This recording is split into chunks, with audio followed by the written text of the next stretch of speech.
होगी वो है वोडाफोन आइडिया का एफपीओ खुलेगा 18,000 करोड़ रुपए का, जो कि देश का सबसे बड़ा एफपीओ होगा। 18 से लेकर 22 अप्रैल तक ये खुला रहेगा। और ये खबर आ रही है कि वोडाफोन आइडिया के एफपीओ में कई ग्लोबल फंड्स ने दिलचस्पी दिखाई है। कौन सी फंड्स हैं, पूरी खबर क्या है, इस पर जानकारी लेकर हमारे सहयोगी अनुराग जोशी जुड़ गए हैं। अनुराग, बताइए क्या जानकारी है आपके पास।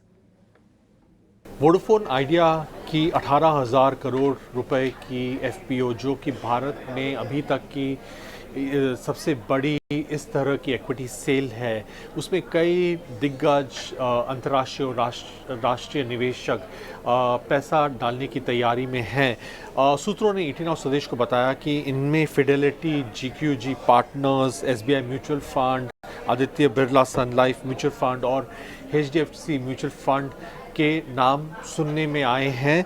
और यह कंपनी ने जो उनकी एफपीओ है, उससे पहले जो इंस्टीट्यूशनल सपोर्ट है वह जुटा ली है। और यह इशू आज एंकर इन्वेस्टर्स के लिए खुली है और अप्रैल 18 से 22 तक सामान्य इन्वेस्टर्स, जिनमें पब्लिक इन्वेस्टर्स हैं शामिल हैं, उनके लिए भी खुलेगी।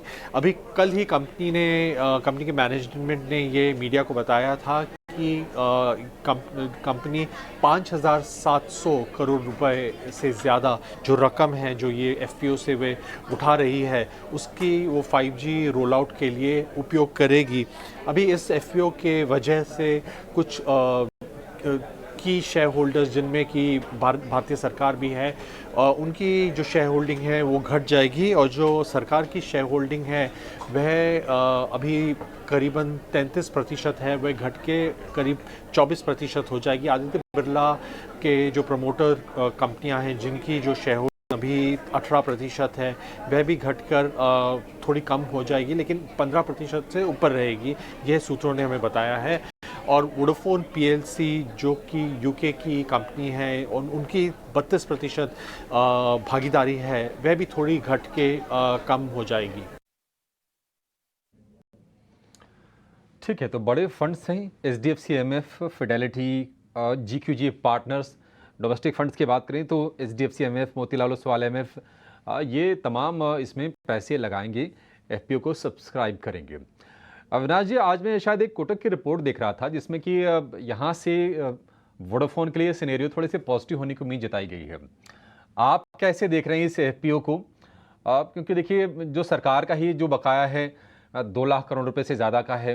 5G का रोल आउट करना है, 5G के लिए 5,000 करोड़ रुपए के आसपास ये रकम इसमें से अलग करेंगे। आपको कितना कन्विक्शन आ रहा है वोडाफोन को लेकर सर? क्या इस एफपीओ में आप भी सब्सक्राइब करने की सलाह देंगे या फिर ये दूर रहें इससे? अभिषेक जी, मुझे लग रहा है कि देखिए, इशू में बस तो बहुत है मार्केट में, क्योंकि जैसे आपने कहा कि काफी बड़े इंटरनेशनल फंड्स, डोमेस्टिक फंड्स इसमें पैसा लगाने की बात कर रहे हैं, क्योंकि लोगों को लगता है कि इस भाव से डाउनसाइड बहुत कम है। आई थिंक यही एक व्यू पॉइंट है, क्योंकि अगर हम कंपनी के फंडामेंटल्स देखें तो हर क्वार्टर में ये कंपनी करीबन 3,000 करोड़ का लॉस रिकॉर्ड कर रही है। और अभी जो पैसा ये रेस कर रही है वो ज्यादातर 5G नेटवर्क को रोल आउट करने के लिए है। कर्जा तो अभी भी काफी सिग्निफिकेंटली हाई है।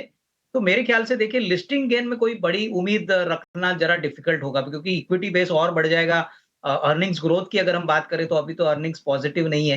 तो मेरे ख्याल से जो शॉर्ट टर्म ट्रेडर्स है, जो लोग लिस्टिंग गेन्स के लिए पैसा लगाना चाहते हैं, इनके लिए मेरे ख्याल से कोई ज्यादा पोटेंशियल नहीं है। लेकिन हाँ, जिनको 1.5-2 साल का नजरिया लेके काम करना है, उनके लिए 10-11 रुपए में साइड काफी लिमिटेड है। उनके लिए अगर होपफुली चीजें इंप्रूव होती है, आरपूस बढ़ते हैं, कर्जा कम होता है, तो हो सकता है कि ये कम से कम 16-17 रुपए भी हो सकता है, लेकिन ये टाइम लगेगा। लिस्टिंग गेन्स के पॉइंट ऑफ व्यू से मुझे नहीं लगता है किसी को अगर प्योरली लिस्टिंग गेन्स चाहिए तो उसको अप्लाई करना चाहिए, क्योंकि इक्विटी बेस भी काफी बड़ी बन जाएगी। तो आई वुड से दैट जिसको लंबा निवेश करना है, definitely one can give it a try, क्योंकि खोने के लिए बहुत कम है और बढ़ने के लिए अच्छा है। लेकिन शॉर्ट टर्म के लिए लिस्टिंग गेन में कोई बड़ा फायरवर्क्स एक्सपेक्ट ना करें। शॉर्ट टर्म में बहुत उम्मीदें ना पा लिया आप वोडाफोन की पीओसी, लेकिन अगर आपको लंबी अवधि का प्ले रखना है 1.5 से 2 साल का, क्योंकि सरकार भी चाहती है कि कम से कम 3 प्लेयर इस इंडस्ट्री में रहें, और कंपनी भी इंटेंट दिखा रही है फंड रेज करके, 5G की बातचीत करके, उसके चलते थोड़े से आपके लिए अपॉर्चुनिटी बढ़ेंगे, खोने को ज़्यादा कुछ नहीं है, डाउन साइड इसमें लिमिटेड है वोडाफोन आइडिया के शेयर में। एक छोटा